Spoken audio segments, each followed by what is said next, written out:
Parliament unanimously approved the period products bill in a bid to end so-called period poverty. The term refers to those on low incomes who can't afford or access suitable products.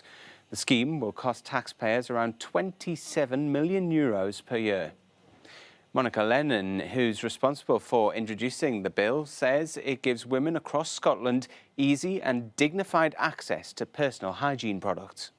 The bill is in two parts, really. First of all, schools, colleges and universities will have to provide free period products within their campuses.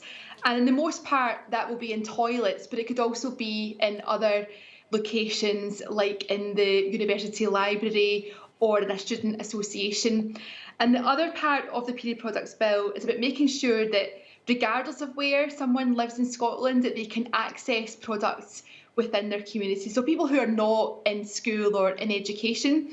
And we have some great work in Scotland already where local authorities provide free period products in libraries and gyms and leisure centres and in other community buildings. So the intention is that that work would expand into every community in Scotland. There wouldn't be a need to provide a voucher. There wouldn't be a need to provide identification. It's designed to be really easy with dignity at the heart of it and equality. So no means testing, no proof of income. And that's a principle that the whole Scottish Parliament agreed was really important. How much can the average woman expect to spend, say, every month? Well, periods are a normal part of life, but it can be quite an expensive business.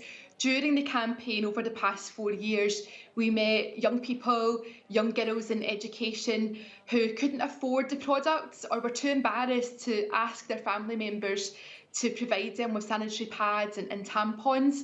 So it can be a really stressful experience for young people in particular.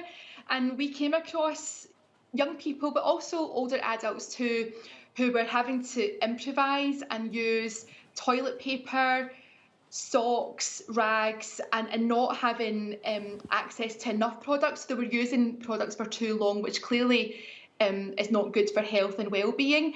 And we also met mums, mothers who were going without period products in order to provide food for their children.